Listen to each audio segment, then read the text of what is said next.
కూర్చోండి సార్. కూర్చోండి సార్.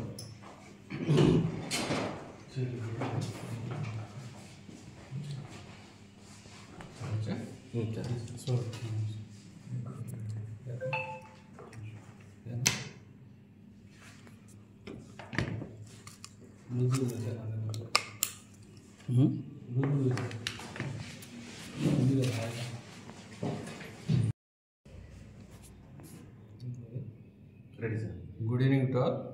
ఈరోజు ఈ మీడియా సమావేశం ఏర్పాటు చేయడానికి ముఖ్యమైనటువంటి కారణం వివేకానంద రెడ్డి గారి హత్య కేసులో ప్రధానమైనటువంటి సాక్షి అయినటువంటి పులివెందులకు చెందిన రంగయ్య, అప్పుడు వాచ్మెన్గా పనిచేసినటువంటి వ్యక్తి, నిన్న సాయంత్రం 6:43 గంటలకి రిమ్స్ హాస్పిటల్ కడపలో చికిత్స పొందుతూ మరణించడం జరిగింది.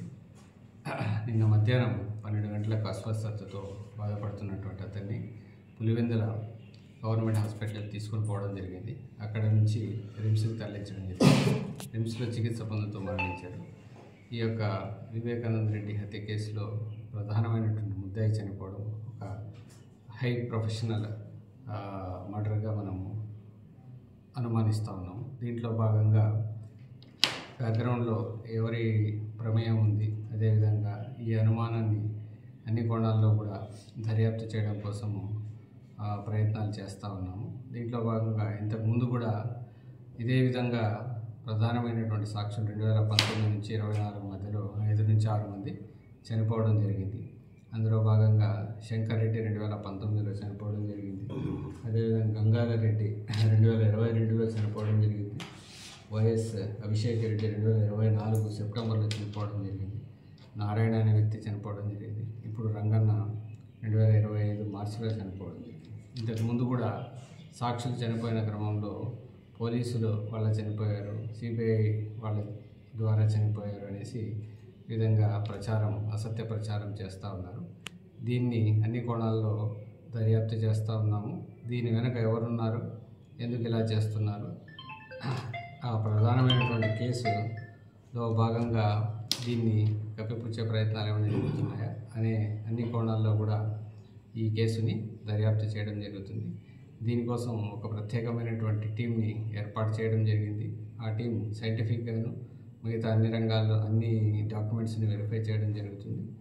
ఆ కేసు ఇన్వెస్టిగేషన్ని త్వరితగతిన కంప్లీట్ చేయడం జరుగుతుంది. అంటే ప్రధానంగా రంగన్న భార్య పూర్తి స్థాయిలో కూడా ఆరోపిస్తుంది సార్. ఆమె కేసు కూడా నమోదు చేశారు. ఇప్పుడు దాని మీద ఎటువంటి చర్యలు ఉంటాయి? ఆమె అనుమానాస్పద కేసు కింద కంప్లైంట్ ఇవ్వడం జరిగింది. ఆమె కేసుని బేస్ చేసుకొని అనుమానాస్పద మరణం కింద కేసు రిజిస్టర్ చేయడం జరిగింది. దీంట్లో వాస్తవాలన్నింటినీ కూడా అన్ని సైంటిఫిక్ యాంగిల్స్లో అనాలిసిస్ చేసి స్పెషల్ టీమ్తో అనాలిసిస్ చేసి బయటికి తీసుకురావడానికి ప్రయత్నం చేస్తాం. ఇప్పటివరకు ఇంకా ఈరోజే పోస్ట్ మార్టం కంప్లీట్ అయింది. దాంట్లో ఉన్నటువంటి రిపోర్టు కావచ్చు, ఇంకా ఫర్దర్ ఇన్వెస్టిగేషన్ కంటిన్యూ అవుతుంది. దాన్ని క్షుణ్ణంగా మరింత నిశ్చితంగా లోతుగా దర్యాప్తును కంటిన్యూ చేయడం జరుగుతుంది. కోవిడ్ గంగారెడ్డి తర్వాత శ్రీనివాస్ రెడ్డి కేసులో కూడా గతంలో అనుమానాలు వ్యక్తం చేశారు. వాటి కాస్త టైం బౌండ్ అయిపోయింది. దాన్ని యాంగిల్లో కూడా వెరిఫై చేస్తారు. ఇంతవరకు ఎవరైతే చనిపోయారో ఆ దర్యాప్తు కంటిన్యూ అవుతుంది. వాటికి వీటికి ఉన్నటువంటి సంబంధాలు, ఈ సీక్వెన్స్ ఇవన్నీ కూడా కంటిన్యూ చేయడం జరుగుతుంది ఇన్వెస్టిగేషన్లో భాగంగా. దీని వెనక ఎవరైనా ఉన్నారా అన్న ఆల్రెడీ ఆ వివేక హత్య కేసులో ఉన్నటువంటి ముద్దాయిల ప్రమేయం ఏమైనా ఉందా అనే యాంగిల్లో కూడా ఈ కేసు దగ్గర దర్యాప్తు కంటిన్యూ అవుతుంది. దీనిపై మరికొందరు అంటే కృష్ణారెడ్డి లాంటి సాక్షులు ఉన్నారు. ఇది కంటిన్యూ అవుతుంది ఇప్పటివరకు. ఇంకా ఇప్పుడు కూడా ఎవరికైనా అలాంటి థ్రెట్ ఉందని భావిస్తే ఖచ్చితంగా వాళ్ళకి అన్ని రకాల రక్షణ, సహకారం, సెక్యూరిటీ అందించడం జరుగుతుంది. సునీల్ యాదవ్ తర్వాత వీళ్ళు చాలా మంది ఇప్పటి వరకు 30 మంది అనుమానాలతో బయలుపోయారు. వాళ్ళకి ఏమన్నా పోలీసు నుంచి అన్ని రంగాల్లో కూడా అన్ని కోణాల్లో కూడా వెరిఫై చేస్తాం. ఆ యాంగిల్స్ కూడా వెరిఫై చేస్తాం. దీంట్లో ప్రధానంగా మనం చూసినప్పుడు 2019-24 వరకు ఇప్పటి వరకు 5-6 మంది సాక్షులు చనిపోవడం జరిగింది.